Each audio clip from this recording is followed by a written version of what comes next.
भगवान देवाधिदेव महादेव ने माता पार्वती जी को श्री शैलम के पर्वत पर बैठकर एक बहुत सुंदर बात,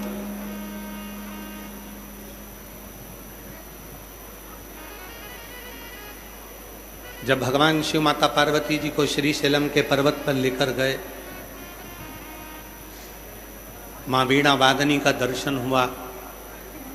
माँ वीणा वादनी ने मल्लिकार्जुन भगवान को, भगवान शंकर को और पार्वती को नमन किया, प्रणाम किया।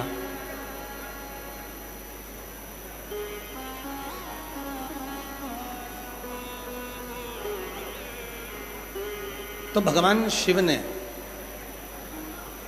माता सरस्वती के सामने अपनी धर्मपत्नी माता पार्वती जी को बहुत सुंदर एक उपदेश दिया। उस उपदेश में भगवान शिव कहते हैं माँ पार्वती से, और केवल ये पार्वती जी के लिए नहीं है, ये आप सभी के लिए, हम सभी के लिए ये पार्वती और शिव का संवाद है। जो भगवान शंकर पार्वती जी से कह रहे हैं, पार्वती, जिस मानव को अपनी जिंदगी में बहुत ऊंचाइयों को छूना होता है, जिस मानव को अपनी जिंदगी में बहुत उन्नति की सीढ़ी पर चढ़ना होता है, बहुत ऊंचाइयों पर चढ़ना होता है, उसको केवल 2 शब्द का प्रयोग करना चाहिए। एक आप, दूसरा हम, और तीसरा शब्द है मैं, उसको छोड़ देना चाहिए। शिव कहते हैं पार्वती, जब संसार का मनुष्य ये कहना प्रारंभ कर देता है ये सब आपने करा है, प्रभु आपकी कृपा से सब काम हो रहा है, भोले आपकी कृपा से सब काम हो रहा है। करते हो भोले बाबा, मेरा नाम हो रहा है। करते हो भोले बाबा, मेरा नाम हो रहा है। भोले आपकी कृपा से सब काम हो रहा है। शिव कह रहे हैं पार्वती से, पार्वती 3 शब्द हैं, आप, हम और मैं। घर को अच्छा चलाना है, परिवार को अच्छा चलाना है, बहुत ऊंचाइयों पर जाना है, बहुत ऊंचे पद पर पहुंचना है, बहुत ऊंची उन्नति करना है, बहुत ऊंची सीढ़ियों पर चढ़ना है, बहुत ऊंचे पद पर, बहुत ऊंची सीढ़ियों पर, बहुत अच्छे पद पर यदि पहुंचना है, बहुत ऊंचे पद पर यदि आपको जाना है। ये 3 शब्द भगवान शिव जी ने पार्वती जी को दिए। भगवान शंकर ने पार्वती माता को ये 3 शब्द दिए। भगवान शिव जी ने पार्वती जी को ये 3 शब्द दिए।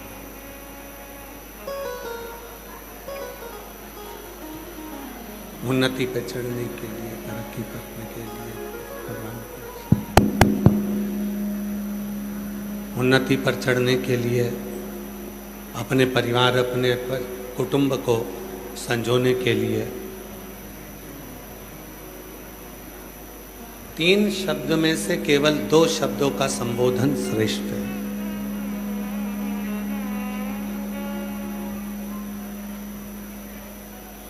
जो कुछ किया आपने किया।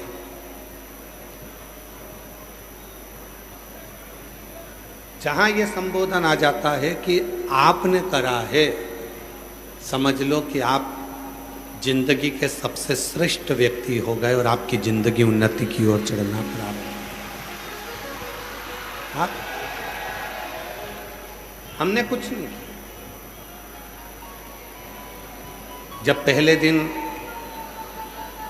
माननीय परिवहन मंत्री उत्तर प्रदेश सरकार के माननीय श्री दयाशंकर सिंह जी से बात चल रही थी। जब हम रात्रि को यहाँ पहुँचे, सुबह जब माननीय मंत्री महोदय जी जब यहाँ आए तो हमने कहा कि इतनी दिव्य कथा आपके बलिया क्षेत्र में आपने करवाई, उसके लिए धन्यवाद देते हैं। तो माननीय मंत्री जी का एक शब्द था, माननीय दयाशंकर सिंह जी बोले, गुरुजी मैंने कुछ भी नहीं कराया, जो कुछ भी करा रहा है स्वयं महादेव करा रहा है, हमने नहीं।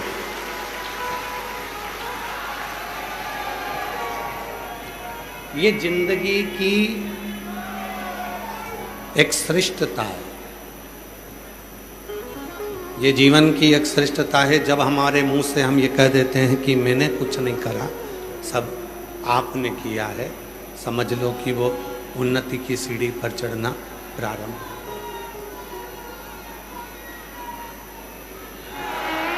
समझ लो कि वो उन्नति की सीढ़ी पर चढ़ना प्रारंभ हो गया, वो फिर नीचे नहीं जाए। दूसरा संबोधन है हम। जब कोई बात होती है और जब हम लोग दिव्य कोई आयोजन करते हैं, कोई कार्य करते हैं, जब कोई श्रेष्ठ कर्म करते हैं, तो उसमें बोलना प्रारंभ करते हैं कि हम सब ने मिलकर ये किया, अकेले ने नहीं। यहाँ मैं अकेला नहीं हूँ, यहाँ हम सब हैं। पहले किया आप, फिर किए हम। और जो मैं का संबोधन था कि मैंने कुछ किया है, तो वो संबोधन को शिव पार्वती जी से कहते हैं, हे पार्वती, ये जो मैं का संबोधन है, इस संबोधन को बहुत पीछे छोड़ देना चाहिए, बहुत पीछे। बाहर की आवाज खोल दो थोड़ी। ये जो मैं का संबोधन है, पार्वती जी, इस मैं के संबोधन को बहुत पीछे छोड़ देना चाहिए। ये जो मैं का संबोधन है, यही जिंदगी को बर्बाद करने वाला है।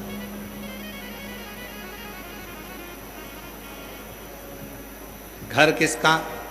लोग कहते हैं मेरा। परिवार किसका? लोग कहते हैं मेरा। जमीन किसकी? लोग कहते हैं मेरा। पर शिव महापुराण की कथा कहती है, भगवान शंकर का चरित्र कहता है, शिव तत्व कहता है, देवादिदेव महादेव का ये प्रसंग कहता है कि आपके मुख से तो केवल इतना निकलना चाहिए कि ये घर मेरा नहीं, परिवार मेरा नहीं, कुटुंब मेरा नहीं, ये सब मेरे भोलेनाथ का है, उसने दिया है, जो कुछ दिया है इस सब।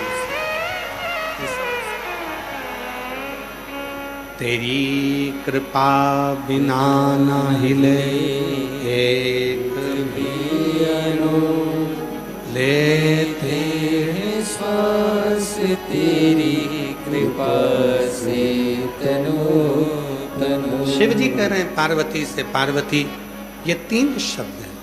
एक है आप, दूसरा है हम, तीसरा है मैं। ये तीन शब्द, और ये तीन शब्द मानव के जीवन की श्रेष्ठता है। और उसमें भी जो दो शब्द हैं, आप और हम, ये मनुष्य को बहुत उन्नति पर लेकर जाते हैं। बेटे की शादी नहीं हो रही है, बेटी की शादी नहीं हो रही है, घर में धन नहीं है, बहुत टेंशन चल रहा है, बहुत बीमारियां आ गई हैं, बहुत परेशानी आ गई है। एक बेलपत्र लीजिए, उसके बीच वाली पत्ती पर थोड़ा सा लाल चंदन लगा लीजिए। लाल चंदन नहीं हो तो रोली कंकु लगा लीजिए। अपनी हथेली पर रखकर, अंगुष्ठ को रखकर, जिस दिन तुमने कह दिया कि बाबा ये पूरा घर तेरा है, परिवार तेरा है, कुटुंब तेरा है और ये शरीर भी तेरा है, अब मेरे बस का कुछ भी नहीं रहा, सब तुझे संभालना है, कहकर अपना मुख उत्तर की ओर रखकर जब हम शिवजी पर बेलपत्र समर्पित कर देते हैं, शिवजी उसी दिन से उस घर को अपना समझने लगते हैं और आपके दुखों को मिटाना प्रारंभ कर देते हैं।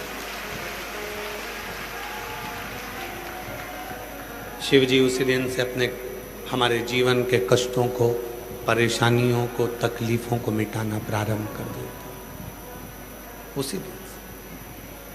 अभी तक हमने उस घर को अपना समझा है, अभी तक उस घर को हमने अपना माना, अभी तक उस घर को हम अपना मानकर चल रहे हैं। तुम्हारे कथा के मध्य में शिवरात्रि पड़ रही है, पर ना जाने बलिया वालों ने कौन सा पुण्य करा, इनके कथा के मध्य में पुरुषोत्तम मास, अधिक मास भी पड़ा, प्रदोष भी पड़ी, शिवरात्रि भी पड़ी, कथा की शिवरात्रि भी पड़ी, और जिस दिन कथा 15 जून को विराम होगी उस दिन सोमती अमावस्या भी पड़ी। ये शिव की बड़ी। एक नगर में एक विद्वान संत रहते थे। शिव महापुराण का ये बड़ा सुंदर प्रदोष का प्रसंग है। विद्वान संत रहते थे, बहुत विद्वान थे, शिव के परम भक्त भी थे, उपासक भी थे, भक्ति में लीन रहते थे, भगवत भजन में लीन रहते थे, स्मरण किया करते थे। और उसी नगर में सब अपनी अपनी व्यवस्थाओं के अनुसार कार्य करते थे। उसी नगर में एक लोहार भी रहता था, और वो लोहार उस नगर में, जिस नगर में संत रहते थे उसी नगर में एक लोहार भी रहता था। लोहार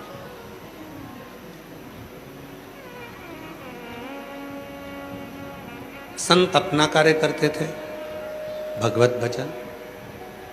लोहार अपना कार्य करता था, लोहे को कूटना।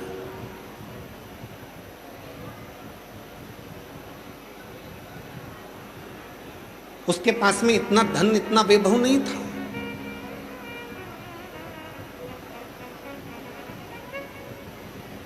पर जो था उसमें भी वो संतुष्ट था। दुनिया की सबसे बड़ी दौलत यही है कि जो परमात्मा ने आपको दिया है उसमें अगर आप संतुष्ट रहना प्रारंभ कर दिए तो परमात्मा ने भी देना प्रारंभ कर दिया। आप संतुष्ट नहीं हो पाते तो परमात्मा भी देता नहीं।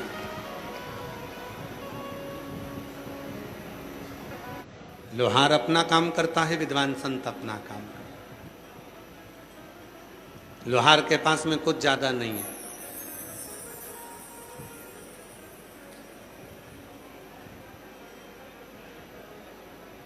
एक दिन संत भ्रमण करते करते संत को किसी ने कहा, पूरा नगर शिव के मंदिर में जाता है, शिवालय में जाता है, केवल नहीं जाता तो वो लोहार नहीं जाता। लोहार नहीं जाता? नहीं। पहुंच गए, संत लोहार के पास में गए, भैया तो क्या शिव के मंदिर नहीं जाता? जाता हूं कभी कभी। क्या तू शिव जी पे एक लोटा जल नहीं चढ़ाता? चढ़ाता हूं कभी कभी। रोज क्यों नहीं जाता? कहा, मैं लोहार हूं, कोई व्यापारी आता है, कोई ग्राहक आता है, काम बताता है, मैं लोहा कूट कर उसका औजार बनाकर उसको दे देता हूँ, तो मेरे पास में समय नहीं मिल पाता। सुबह से शाम तक मैं केवल मेहनत ही मेहनत, मेहनत ही। संत ने समझाया, संत ने कहा, संत बोले, भाई ज्यादा समय नहीं, 2 क्षण के लिए शिव के मंदिर जाया। बहुत सावधानी से सुनना, आज प्रदोष के दिन भगवान शिव की ये प्रदोष की कथा है। बड़ा भाव, कुछ देर के लिए मैं शिव के मंदिर जाता हूं। संत ने कहा, रोज जाया करो। ठीक है, रोज जाऊंगा। अब वो जब रोज मंदिर जाने लगा, शिव जी के मंदिर में जाकर रोज जल चढ़ाने लगा, थोड़ा समय शिव जी के मंदिर में रमने लगा, लगने लगा, और वो समय लगते लगते लगते लगते उसका काम थोड़ा अस्त व्यस्त होने लगा। पत्नी भी नाराज होने लगी, बच्चे भी नाराज होने लगे। क्या पिताजी, तुम दिन भर मंदिर में बैठे रहते हो, काम नहीं करते हो, ग्राहक आकर चले जाते हैं। पत्नी कहती है लोग आते हैं चले जाते हैं, तुम कर्म नहीं करते, तुम कार्य नहीं करते। क्या पति को पत्नी बोल रही है, बच्चे बोल रहे हैं। और शिवपुराण क्या कहती है? कर्म करते रहो, नाम जपते रहो। दुकान पर हो, श्री शिवाय नमस्ते। नौकरी पर हो, श्री शिवाय नमस्ते। भोजन बना रहे हो, श्री शिवाय नमस्ते। कर्म करते, काम करते करते करते करते साथ में जब भगवान का भजन होगा, काम करते करते जब भगवत स्मरण होगा, तो उसका सुख कुछ अलग ही होगा।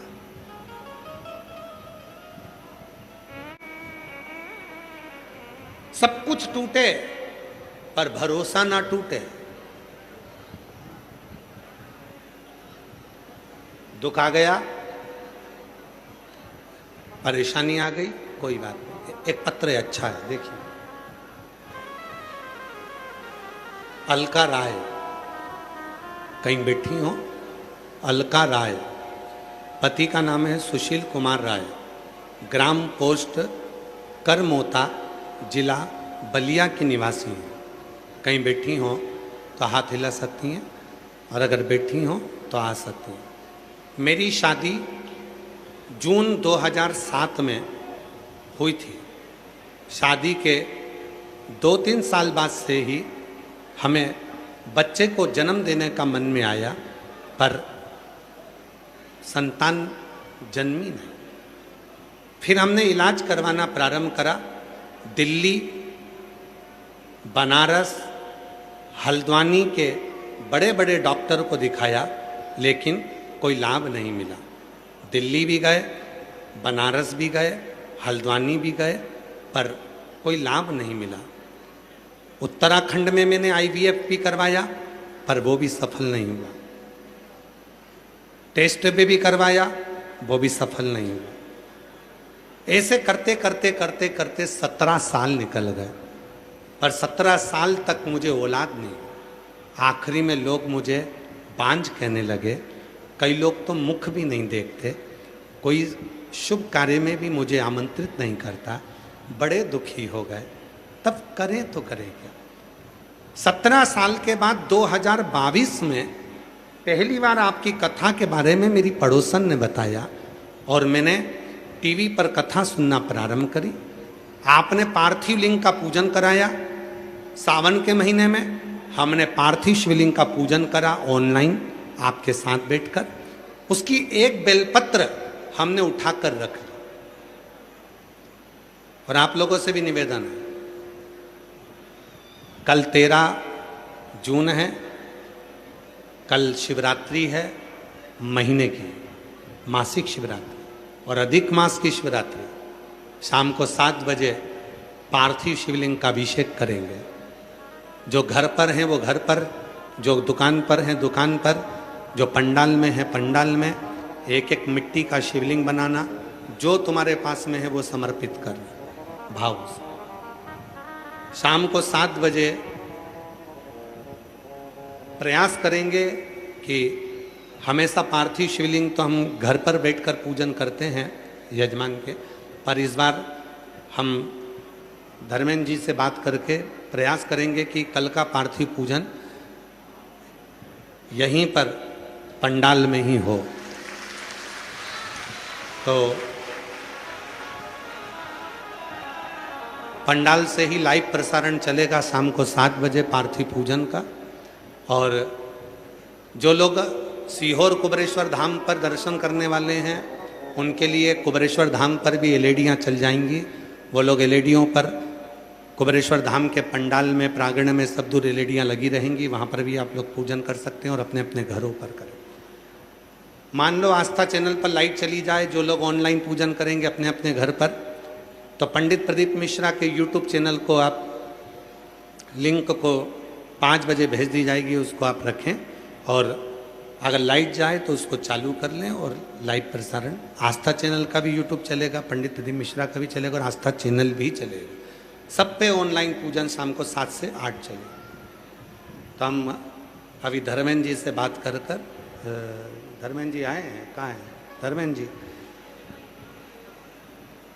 यहीं पर अपन पार्थिव पूजन इसी मंच पर कर लेंगे और बाकी के सब लोग नीचे कर लेंगे। जिनको घर पर करना है वो घर पर कर लेंगे, जिसका जहाँ मन होगा वो वहाँ करेंगे पार्थिव पूजन। जोरदार ताली बजाएं एक बार धर्मेंद्र सिंह जी के लिए भी, जोरदार ताली बजाएं उनके लिए भी साथ।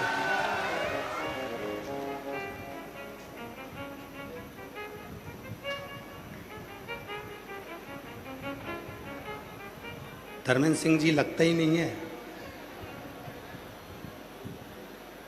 कि आप किसी मंत्री जी के भाई हैं। ये सरलता है आपकी, सबको ऊपर बिठाकर आप जमीन पर बैठे हैं, उसके लिए आपको साधुता देते हैं। एक बार जोरदार ताली बजाएं साधु, उसके लिए साधुता है आपको। ये शिव की कृपा है, उदारता है, साधुता। ऐसा ही सरल स्वभाव शिव की कृपा से मिलता है। एक बार जोरदार ताली बजाएं श्री धर्मेंद्र सिंह जी के लिए भी साधु। तो पत्र में बहन लिख रही है, अलका राय, पति का नाम है सुशील कुमार राय, ग्राम पोस्ट करमोता, जिला बलिया के निवासी हैं। 17 साल तक मेरे यहाँ औलाद नहीं हुई, तब किसी बहन के कहने पर मैंने टीवी पर कथा सुनी। पार्थिव शिवलिंग का पूजन सावन के महीने में करा, उसकी एक बेलपत्र उठाकर रख ली। जितने बेटा बेटी कल पार्थिव का पूजन करें अपने घरों पर या कहीं पर भी बैठकर, उनसे निवेदन है, जो आपको 11 चावल के दाने चढ़ाने का बोला है, बेलपत्र चढ़ाने का बोला है, जब अपन चढ़ाएंगे आरती होने के बाद अपनी कामना कर कर उसमें से एक चावल का दाना और एक बेलपत्र उठाकर रख लेंगे। जब सावन के महीने की पार्थिव पूजन होगी, मुझे विश्वास है कि जब तक आपका कार्य सफल हो जाएगा। शिव कृपा, शिव कृपा।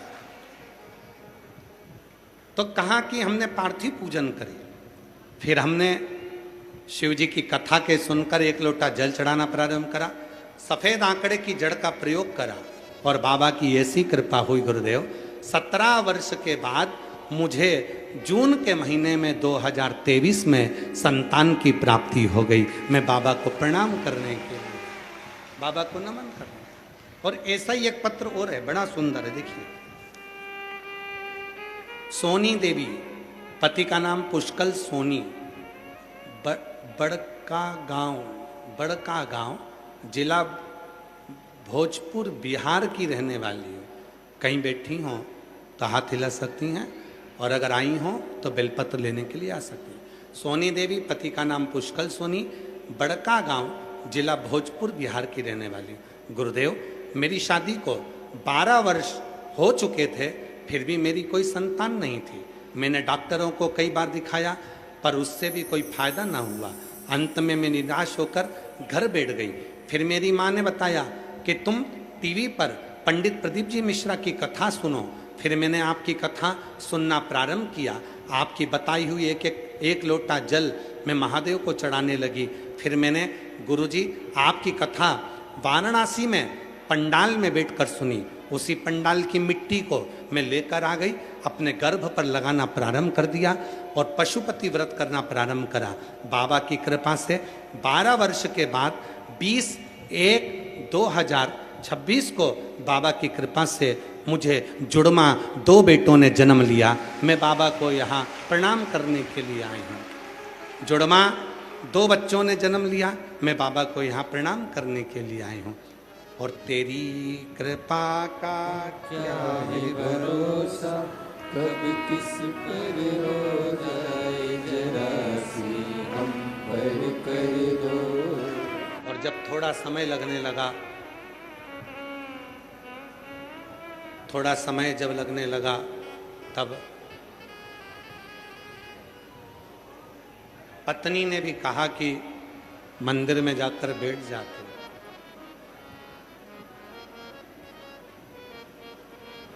बच्चों ने भी कहा कि मंदिर में जाकर बैठ जाते हो, ग्राहक आते हैं, व्यापारी आते हैं। उसने विचार करा, संत कहते हैं मंदिर जाओ, करूं तो करूं क्या। उसने बीच का रास्ता निकाला।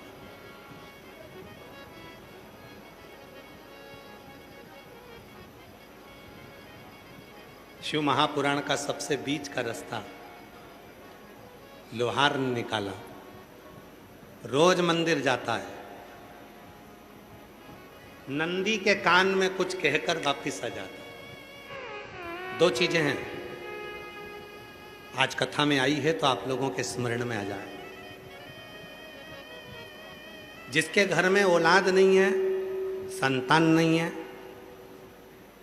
जो बहुत बीमारी से ग्रसित है, बहुत बड़ी बड़ी बीमारियां हैं, रोग हैं, तकलीफ है,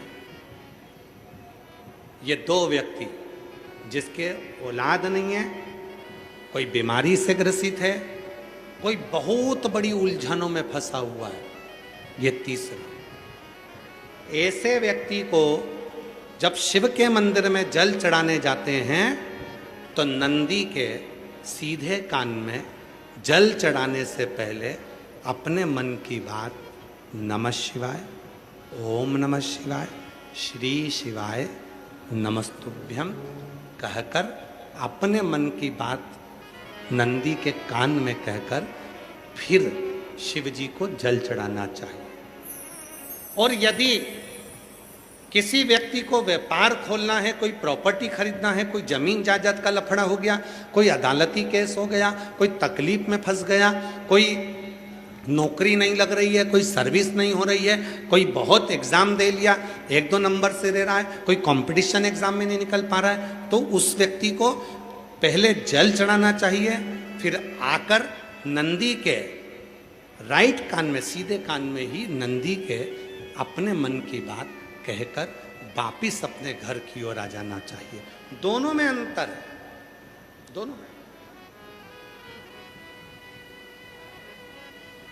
जैसे किसी नारी के गर्भाशय में अगर गठान हो जाती है, शरीर में किसी भी स्थान पर गांठ हो गई, कहीं चेस्ट पर गांठ हो गई, छाती में गांठ हो गई, उदर में हो गई, बच्चादानी में गांठ हो गई, या किसी पुरुष के किसी शरीर में गांठ हो गई, तो उसको क्या करना चाहिए? शिव जी के मंदिर में जब वो जाए, शंकर भगवान के मंदिर में जब नंदी के उल्टे कान में, नंदी के लेफ्ट कान में अपने मन की बात कहकर नमः शिवाय, ओम नमः शिवाय, श्री शिवाय नमस्तुभ्यम बोलकर एक दुर्वा शिव जी को चढ़ाकर जल समर्पित कर देना चाहिए। पहले बोलना है, फिर दुर्वा चढ़ाना है, फिर जल चढ़ाना है। आती समय उस दुर्वा को उठाना है, थोड़ा सा जल झेल लेना है, मंदिर के ही दरवाजे के बाहर उस दुर्वा को चबा चबा कर खाकर जल का आचमन कर लेना है। लगभग 1.5 महीने कर कर देखो, उसके बाद जांच कराओ, आपकी गठान गल चुकी होगी, समाप्त हो रही होगी, वो गांठ अपने आप समाप्त।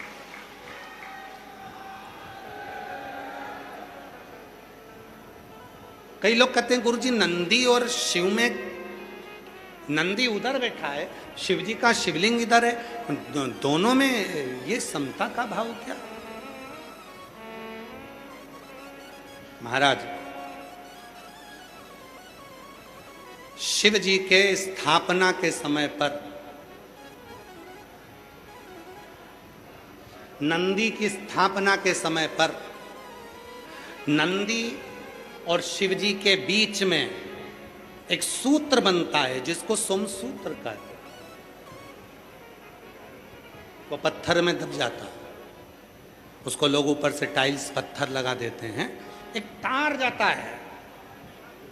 वो सूत्र नंदी के जो एक चरण है, आप लोग दर्शन करें ना नंदी का, अरे बोलो तो जम के, नंदी का एक चरण जो ऊपर उठा हुआ होता है, बाकी के चरण नंदी के सब नीचे की ओर जाते हैं, पर नंदी का जो एक चरण ऊपर की ओर उठा होता है, सोम सूत्र वहीं से शिवलिंग के पास तक जाता है। जब स्थापना होती है तब अब वो सोम सूत्र जो गया है, जो ये सूत्र गया है नंदी के पांव के पास में से, जब हम नंदी को अपने मन का भाव कहते हैं तो नंदी का वो सोम सूत्र के माध्यम से वो शब्द शंकर के मूल केंद्र बिंदु पर चले जाता है और शिव जी हमारे दुख को मिटाना प्रारंभ कर देते हैं, हमारी तकलीफों को मिटाना प्रारंभ कर देते हैं। अरे बाबा ये कोई नहीं चल रहा है, सब बंद कर दे।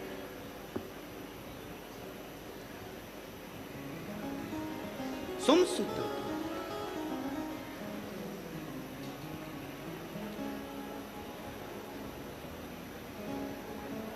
एक चरण नंदी का ऊपर उठा होता है, ऊपर उठा होता है। कितना सुंदर का है। कोई व्यक्ति व्यसन में डूबने लगा, अपना लड़का, अपना बेटा जिसको आप मदिरा के नशे में देखना नहीं चाहते, अपना बेटा, अपना बच्चा जिसको आप व्यसन में नहीं देखना चाहते, और सूचना मिल रही है कि वो व्यसन कर रहा है, नशा कर रहा है, के परेशान हो गए, नशा मुक्ति केंद्र में छोड़कर आ गए, वो नशा छोड़ने को ही तैयार नहीं है। तब नंदी का जो पैर उठा हुआ होता है, उसी पैर के पास में एक छोटी सी कटोरी में जल रखा जाता है, छोटी सी कटोरी में जल, उसमें एक बेलपत्र डाल दिया जाता है। महाराज जब आप शिव जी के मंदिर में जाओ, नंदी के उस चरण के पास में कटोरी में जल रखेंगे बेलपत्र डालकर, और अपना जो एक लोटा जल लेकर आए हो वो शिव जी को चढ़ाओगे, प्रार्थना करोगे।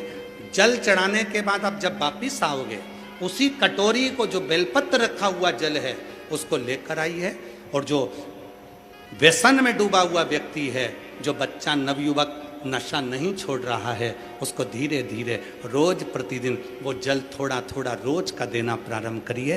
धीरे धीरे उसको व्यसन से नफरत होने लगेगी और वो छोड़ना प्रारंभ कर देगा। व्यसन का कितना भी ग्रसित होगा, वो धीरे धीरे धीरे धीरे उसको छोड़ देगा। नशे ये नंदी का एक चरण जो ऊपर होता है, धर्म का चरण, ये कोई साधारण चरण नहीं है नंदी का।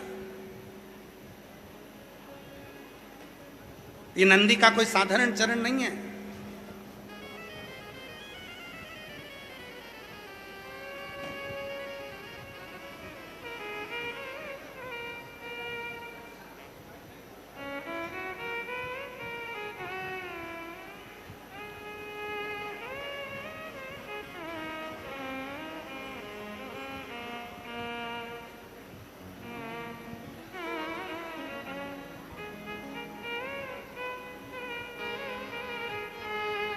ये नंदी का जो चरण है, जिसका चरण ऊपर की ओर है, ये साधारण चरण नहीं है। कहते हैं बहुत तकलीफ है, बहुत कष्ट है, इतना टेंशन है, इतना टेंशन है कि पूरा डिप्रेशन में जीव जा रहा है। पहुंच जाओ नंदी के पास, बैठ जाओ नंदी के पास में, जो चरण उठा हुआ है उसी के पास में बैठ जाओ, नंदी के बिल्कुल बाजू पास।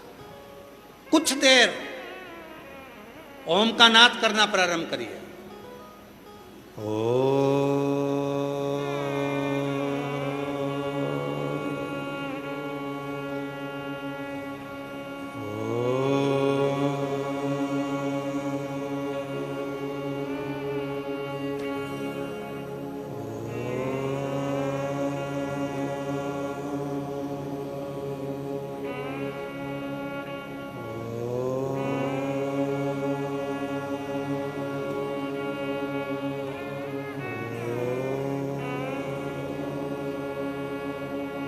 जब हम नंदी के चरण के पास में बैठकर ओम का नाद करते हैं, अभी आप 2 क्षण के लिए, अगर आपके आमने सामने से कोई नहीं जा रहा हो तो आप बड़े प्रेम से, बहुत भाव के साथ अपना सीधा चरण थोड़ा सा खड़ा करिए, जितने जमीन पर बैठे हैं वो 2 क्षण के लिए बस कर देखिए। 2 क्षण के लिए सीधा चरण आगे करो और 5 बार ओम का नाद कर देखिए।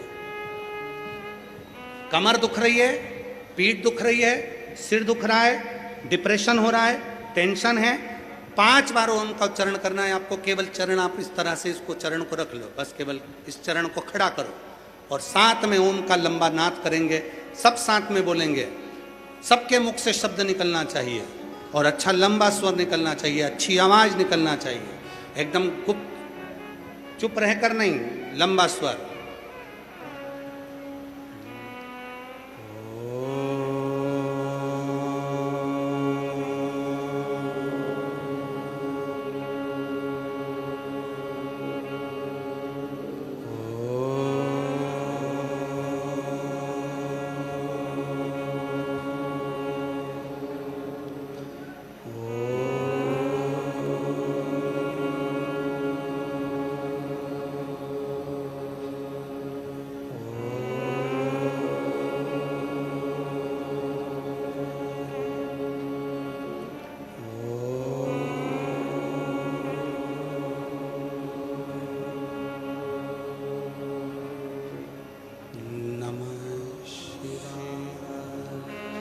आराम से बैठिए, नेत्र खोलकर स्मरण करिए। आपके जीवन का जो सुख होगा, आपको ऐसा महसूस होगा कि मैं एकदम हल्की हो गई, मेरे भीतर से कुछ निकल गया, जो मेरे भीतर का कुछ दर्द था, तकलीफ थी, वो समाप्त हो गई। नंदी का चरण, नंदी का चरण, सीधा चरण। कितनी भी टेंशन है, आप जाओ बैठो, कुछ क्षण उस नंदी के पास। और अगर तुमको लगे कि मेरे घर में अशांति फैलती जा रही है, टेंशन ही टेंशन हो रहा है, जहां नंदी का सीधा चरण, जो ऊपर है नंदी का चरण, उसके चरण की रज थोड़ी सी लेकर आइए, अपने घर के दरवाजे पर उसका हाथ फेरना प्रारंभ करो। धीरे धीरे धीरे धीरे शांति महसूस। नंदी और शिवलिंग के बीच में एक सोम सूत्र होता है, वो सूत्र बंधे होने से नंदी से करी गई प्रार्थना शिव क्षण भर में सुन लेते हैं और हमारे दुखों को समाप्त करना प्रारंभ। शिव महापुराण की कथा लेकर आओ, गीता प्रेस गोरखपुर की। स्कंद पुराण लेकर आओ, गीता प्रेस गोरखपुर का। नारद पुराण लेकर आओ, गीता प्रेस गोरखपुर की। लिंग पुराण लेकर आओ, नर्मदा पुराण लेकर आओ। इन पुराणों का अध्ययन करो, उस अध्ययन में तुमको मिलेगा कि नंदी के एक एक चरण का महत्व क्या है, नंदी के एक एक पांव का महत्व क्या है, एक एक चरण का महत्व क्या है।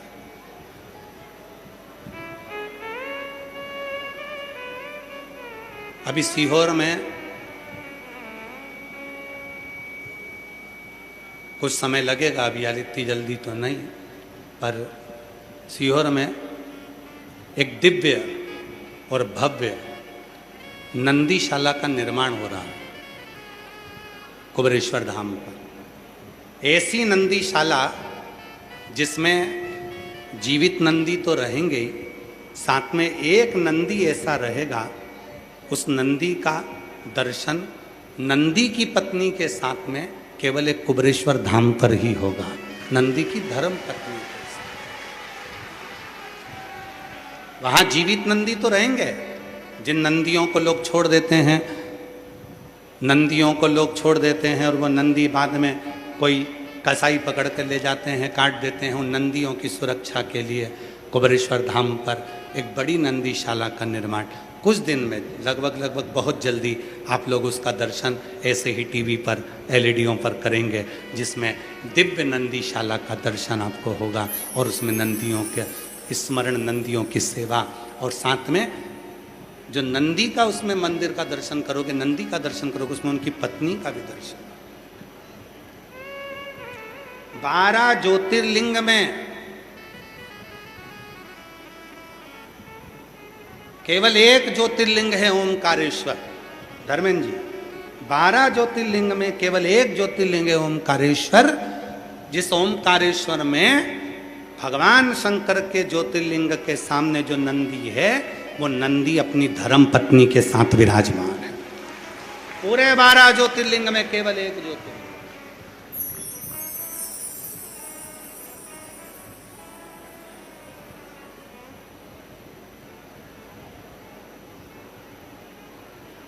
नंदी अपनी धर्म पत्नी के साथ में शिव की साधना में डूबा, ओमकारेश्वर की पवित्र।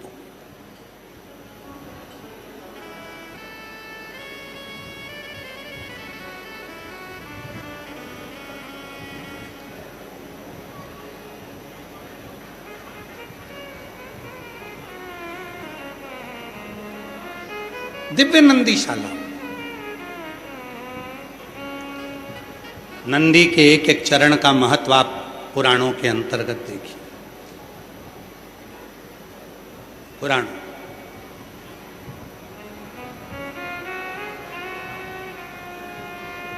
कई लोग कहते हैं गुरुजी कुबेरेश्वर धाम के मंदिर का इतना लेट उद्घाटन होता है, समय एक एक चीज का निर्माण करवाना, एक एक चीज को स्थापित करना हंसी खेल नहीं है।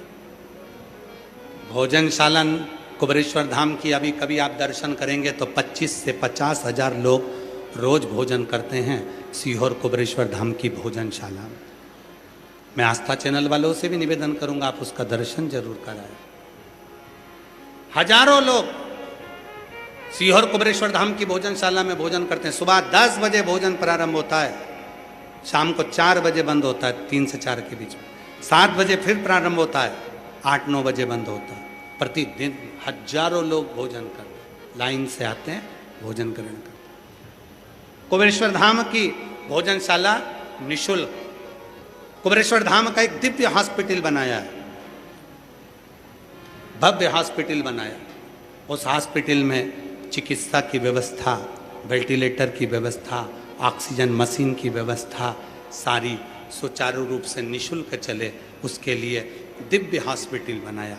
उस हॉस्पिटल का निर्माण किया। अभी जो मुरली मनोहर मंदिर का निर्माण हुआ, उस मुरली मनोहर मंदिर में भगवान मुरली मनोहर सतयुग के रूप में शिव और पार्वती, त्रेता के रूप में सीताराम जी और द्वापर के रूप में भगवान कृष्ण और राधा मुरली मनोहर के मंदिर में निवास किए, विराजमान मुरली मनोहर। ऐसे दिव्य दिव्य स्वरूपों का स्वरूप। अभी एक तुमरू का कॉरिडोर का चल रहा है, पीछे एक बड़ा शेड बनाया गया जिसमें कावड़ यात्री आते हैं 1 महीने के लिए, उनको पानी में गीला होना ना पड़े। बारिश तेज होती है, हवा तेज चलती है तो पंडालों में तकलीफ होती है, तो लोहे का बड़ा शेड डाल दिया गया जिससे लाखों शिव भक्त उसमें आराम से बैठे। दिव्य गौशाला है कुबेरेश्वर धाम पर, सब निःशुल्क। हॉस्पिटल, भोजनशाला, चिकित्सा, कई हजारों बच्चे कुबेरेश्वर धाम पर शिक्षा ग्रहण कर रहे हैं, जिनके स्कूलों की फीस कुबेरेश्वर धाम जमा करता है। कई बच्चे विद्याध्ययन कर। अब जो क्रम है, कुबेरेश्वर धाम पर सोने वाले जितने भक्त आते हैं रात्रि को, जो कुबेरेश्वर धाम की भूमि पर सोते हैं, उनके लिए गद्दे, कम्बल सब निःशुल्क प्राप्त होते हैं, सब निःशुल्क, कोई शुल्क, दवाइयों का कोई शुल्क नहीं। ये सब प्रभु आपकी कृपा से सब काम हो रहा है। प्रभु आपकी कृपा से सब काम हो रहा है। तो नंदी का जो चरण उठा हुआ रहता है, फिर सावधानी से सुनना सारे बलिया वालों, बहुत, और जितने टीवी पर सुन रहे हैं, जितने आस्था चैनल पर सुन रहे हैं, जितने फेसबुक यूट्यूब पर सुन रहे हैं, सावधानी से श्रवण करिए। और जल्दी ही आप लोगों को सीहोर कुबेरेश्वर धाम पर नंदीशाला और नंदीशाला के भगवान नंदी और उनकी धर्म पत्नी के स्वरूप का भी दर्शन होगा, आप उसका दर्शन। तो जो चरण नंदी का मंदिर के अंदर उठा हुआ होता है, जो चरण उठा वो शांति भी देता, शीतलता भी देता, विद्वत्ता भी देता, सुख भी देता, जो चरण। कोई नशे में रहता है, कोई व्यसन में डूबा है, उसके लिए नंदी का सीधा जो नंदी का चरण उठा हुआ है उसके पास में रखा हुआ जल भी ऊर्जा प्रदान कर देता है। ऊर्जा प्रैक्टिकल जरूर करना। कहीं सियोर वाला महाराज झूठ बोल के तो नहीं चले गया। प्रैक्टिकल करना, बिगैर प्रैक्टिकल के काम नहीं चलता। ये जितने पत्र आते हैं ये सारे पत्र प्रैक्टिकल के ही आते हैं। जिन्होंने प्रैक्टिकल करा उसको दिया। और प्रैक्टिकल कब सफल होता है? जब विश्वास हो। और अगर विश्वास नहीं है तो फिर तुम कितने भी प्रैक्टिकल कर लो, फिर उसका कोई फल नहीं। विश्वास हो। शिव महापुराण की कथा वर्णन करती है, लोहार ने एक नियम लिया, शिव के मंदिर में जाकर, भगवान शंकर के मंदिर में नंदी के कानों में जाकर कुछ कहने।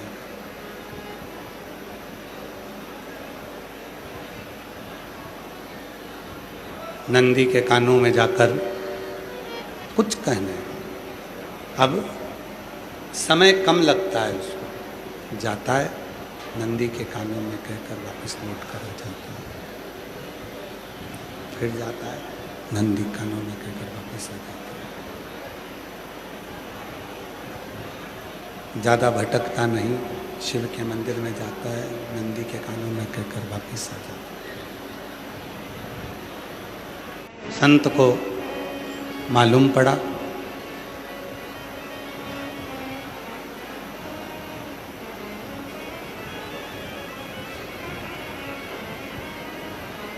संत ने जाकर फिर कहा लोहार से, तुम मंदिर जाते हो, वापिस आ जाते हो, क्या एक क्षण में शिव जी की साधना हो जाती है?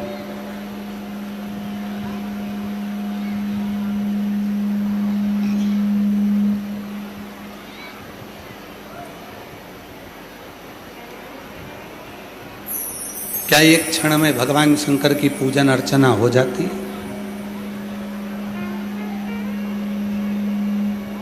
लोहार ने कहा कि परिवार का भरण पोषण भी करना रहता है, परिवार को संभालना भी रहता है, तो मेरे पास में समय का अभाव है, इसलिए मैं शिव के नंदी के पास जाकर शिव के नंदी को अपनी बात कहकर आ जाता।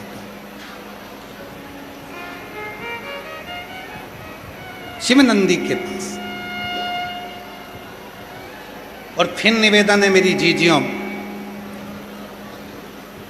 बलिया के बाबा बलखंडी नाथ मंदिर के इस पवित्र दिव्य प्रांगण में बैठकर आप कथा का रसतत्व ग्रहण कर रहे हैं। माननीय मंत्री महोदय श्री दयाशंकर सिंह जी द्वारा आप सभी के कहने पर ये शिव महापुराण की कथा की दिव्यता प्रदान करेगी।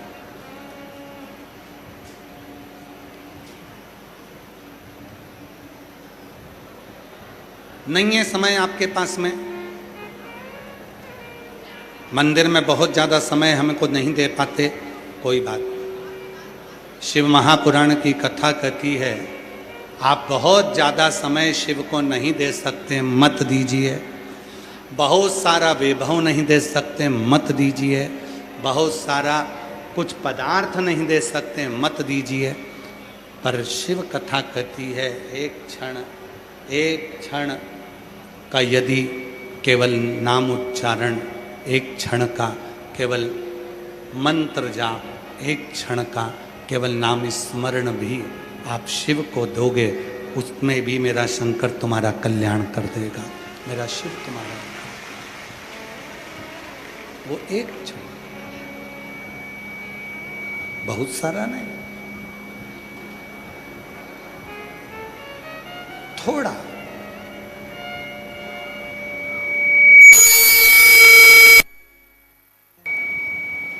एक क्षण का भी यदि हम शिव को दे रहे हैं, एक क्षण का भी हम भगवान शंकर को प्रदान कर रहे हैं, तो हमें कुछ ना कुछ मिले। आपको क्या लगता है कि यहाँ बैठकर कथा का रस तत्व ग्रहण कर रहे हैं? अरे बाहर की आवाज बढ़ा दो भाई, पब्लिक बाहर पीछे के चला, बढ़ाओ आवाज पीछे की। आपने जितना समय भगवान शिव को दिया, आपने जितना समय भोलेनाथ को, ओ गढ़दानी को, मेरे शंभू को दिया, वो समय आपका व्यर्थ नहीं जाए, वो समय आपका व्यर्थ नहीं जाने।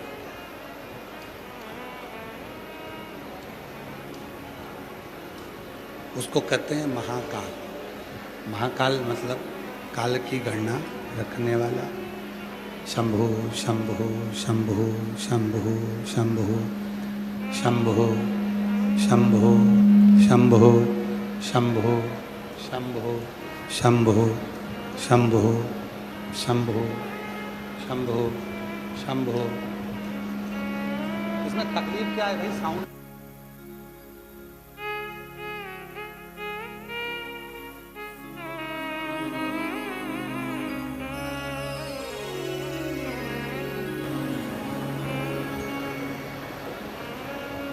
उसका नाम महाकाल है, उसको महाकाल कहते हैं। जिसके पास काल की गणना है, समय की गणना है। हम एक क्षण भी शिव के स्मरण में अगर डूबते हैं, हम एक क्षण भी भगवान शंकर का मंत्र जाप करते हैं, तो वो महाकाल की लिस्ट में, मेरे शिव की लिस्ट में रहता है हमारा एक क्षण भी।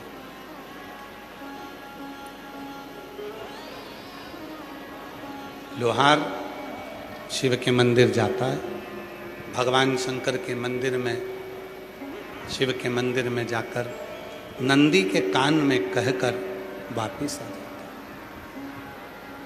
वापिस आया समय,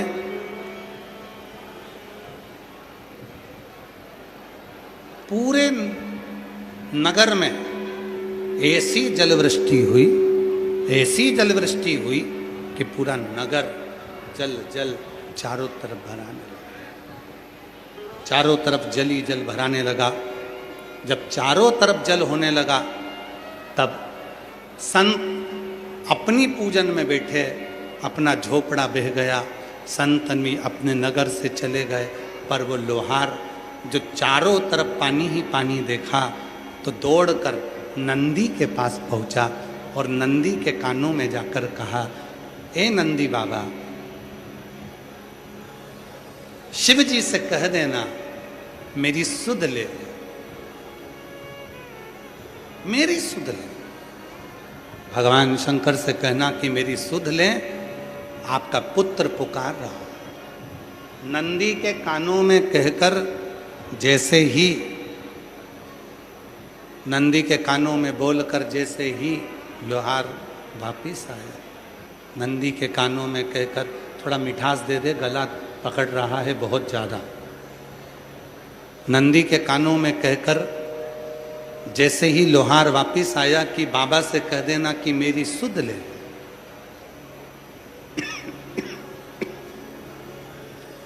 मेरी सुध ले, बस इतना कहकर तो वो वापिस आया ही था। और उतनी देर में मेरे भोलेनाथ ने ऐसी कृपा करी कि जल वृष्टि बंद करी और पूरे गांव की रक्षा मेरे शंकर ने कर दी, केवल एक के।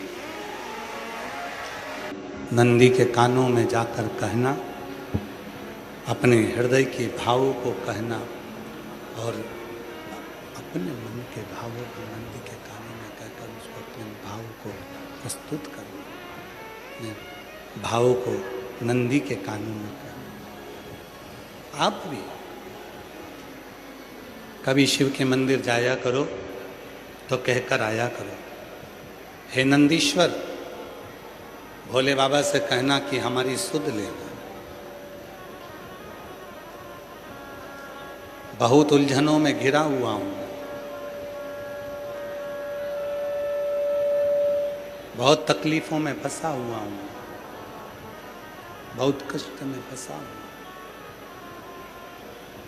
आर कीजिए सबका किया है, मेरा भी उद्धार कीजिए, उद्धार कीजिए। सब बोलो, साथ में बोलो। आज प्रदोष का दिन है।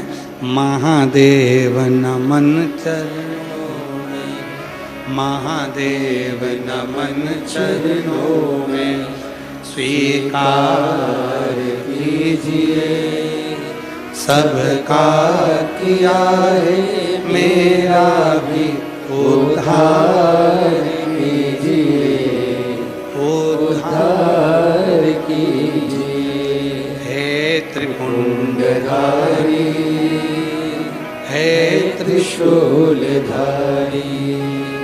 हे त्रिपुंडधारी, हे त्रिशूलधारी। चरणों में तेरे बाबा जी पावन है चारों धाम।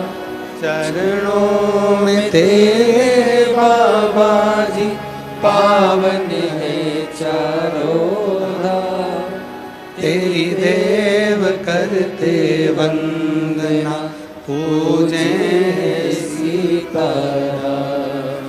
तेरी देव करते वंदना, पूजे सीताराम।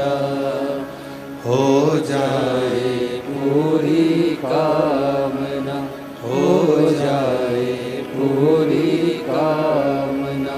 उपकार कीजिए सबका किया है, मेरा भी उद्धार कीजिए, उद्धार कीजिए।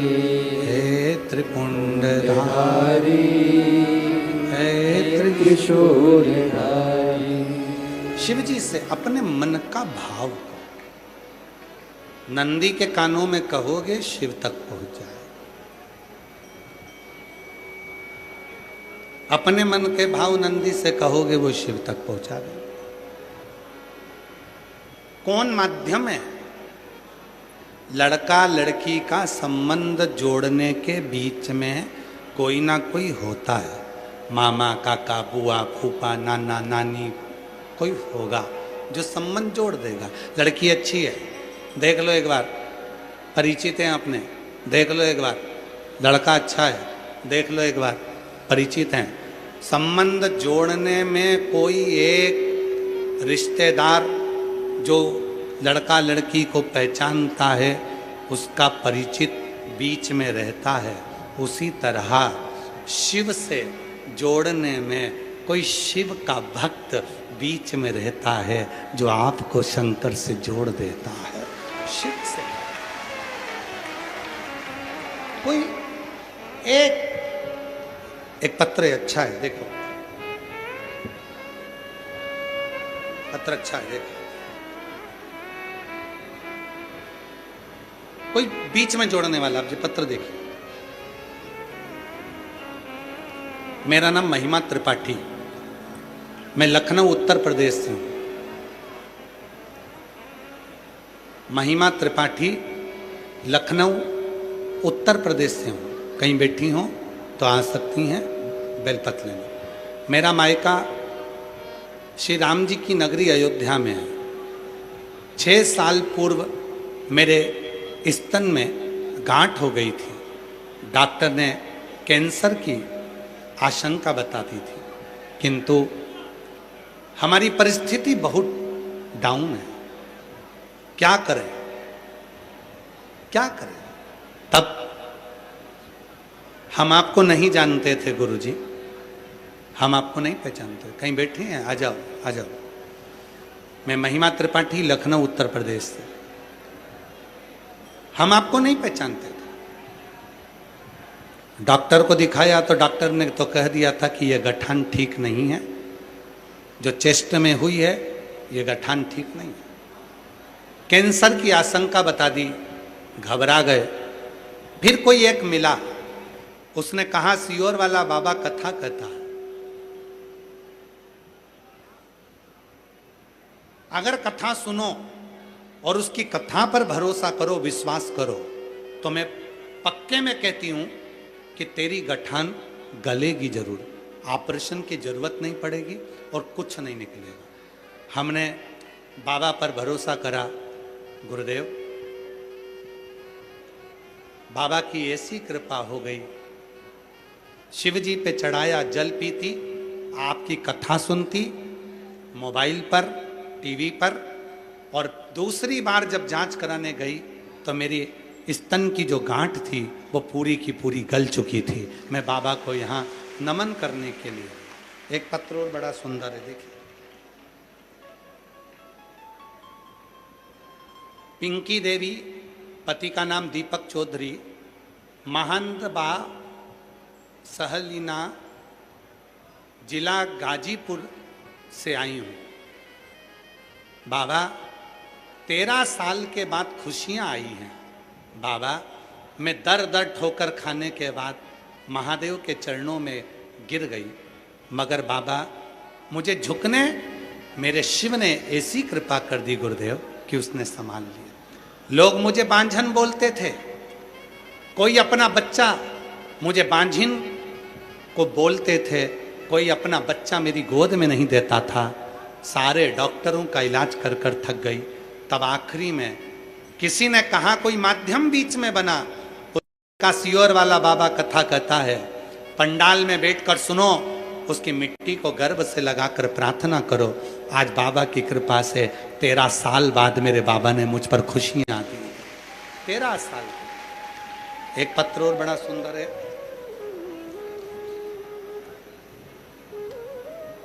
पहला फोटो देखेंगे, सबसे पहला फोटो, सबसे पहला फोटो देखें, जिस फोटो में पूरा शरीर बेकार हो गया था। और फिर एक फोटो लगाया है ठीक होने के बाद का, वो भी देखें। फिर एक फोटो लगाया है जो ऑनलाइन अभिषेक कराया था, उस अभिषेक का।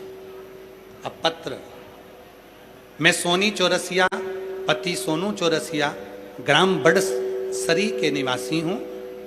मेरे पति कैंसर पेशेंट है, उनका इलाज दिल्ली एम्स में चल रहा है। 2017 में उनको बीमारी लगी, इतने टूट गए गुरुजी कि पता नहीं ये बीमारी आई कैसे। पूरा घर अस्त व्यस्त हो गया, कीमो भी चले, इलाज भी चला, पर कोई फर्क नहीं पड़ा। तब आखिरी में आपकी कथा पर भरोसा कर कर शिव मंदिर में जल चढ़ाना, शंकर के मंदिर से जल लेकर आना, पिलाना, और आपने जो ऑनलाइन पूजन कराई थी वो पूजन को करा, और बाबा की कृपा से उस बेलपत्र का फल मिला। आज मेरे पति ठीक होकर खड़े हो गए। मैं बाबा को यहाँ प्रणाम करने के लिए, मैं शिव को नमन करता। जो जैसी भावना लाया वो वैसा ही फल पाया, नहीं खाले उसे लौटाया, वो मन ही मन हर्षाया। कर दिया माला माल काशी वाले, लुटा दिया भंडार काशी वाले ने, लुटा दिया भंडार काशी वाले ने, कर दिया माला माल काशी वाले ने। एक रीना जायसवाल है लखनऊ से, रीना जायसवाल लखनऊ से। कहाँ बेटी है? कहीं बेटी है? बड़ा अच्छा लिखा है बेटी ने, हम उसको एलईडी पर दिखा देते हैं, आप लोग पढ़ लीजिए। और आस्था चैनल पर भी पढ़ लीजिए, बड़ा सुंदर बेटी ने लिखा है, अच्छा लिखा है, पढ़िएगा, फोटो खींच के रख लीजिएगा, कभी कभी बाबा को बोलने के काम भी स्तुति हो जाएगी। कोई रीना जायसवाल है लखनऊ की, उन्होंने बड़ा सुंदर लिखकर भेजा है, श्री शिवाय नमस्तुभ्यं। शिव तत्व है शंकर। धन्यवाद। आ जाओ।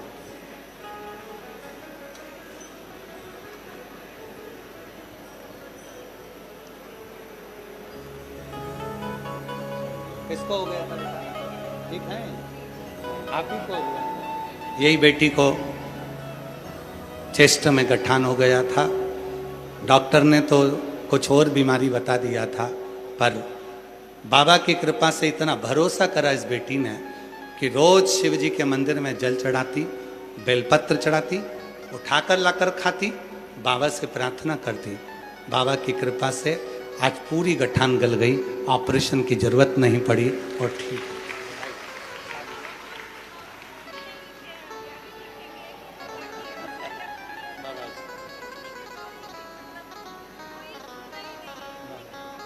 जी जी कह रही है बाबा ने इतनी बड़ी कृपा कर दी कि उसकी कोई तुलना नहीं है। 2-4 पेज भी लिखूं तो कम पड़ जाए बाबा के, इतना बाबा ने दिया। जोरदार ताली बजाए साधु का।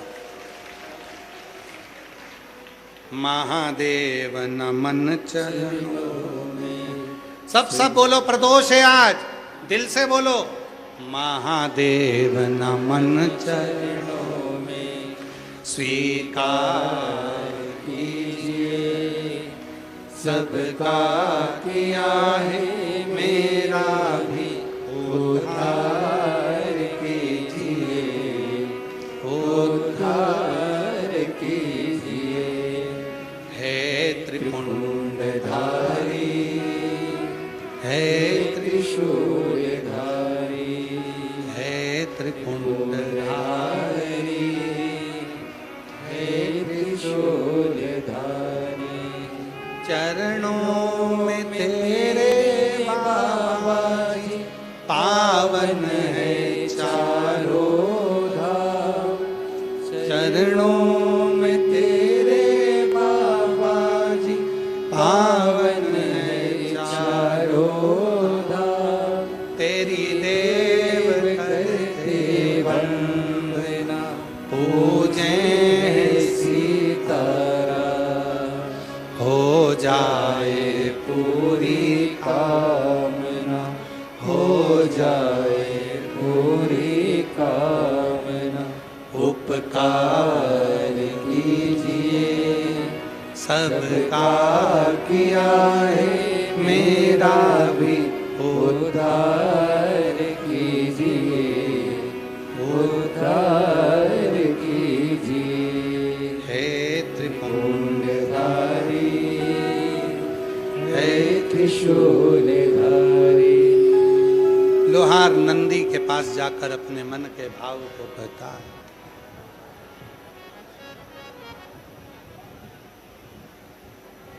नंदी का कितना भाव है महाराज, नंदी का कितना भाव। 3 चीजें हैं। प्रदोष के दिन, प्रदोष काल में शिव मंदिर में लगाया गया दीपक, तीनों फल,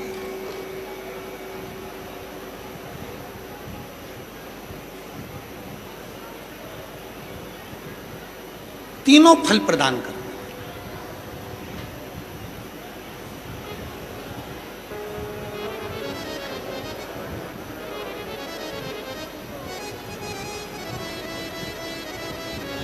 शिव कथा कर रही है। एक बिदल, एक उत्पल, 2 असुर हो गए। और ये दोनों असुर इतने प्रबल थे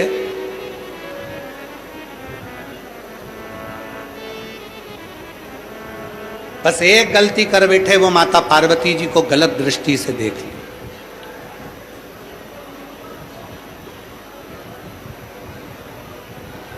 भगवान शिव से कहना कि मुझे मेरी किस्मत का दे। मुझे दूसरे की किस्मत का नहीं चाहिए, मुझे मेरी किस्मत का चाहिए। दूसरे का धन अगर मेरे पास में आएगा तो वो तुरंत चले जाएगा, पर मेरी किस्मत का धन यदि मेरे पास आएगा तो वो टिकेगा और मुझे जीवन सार्थक कर जाएगा।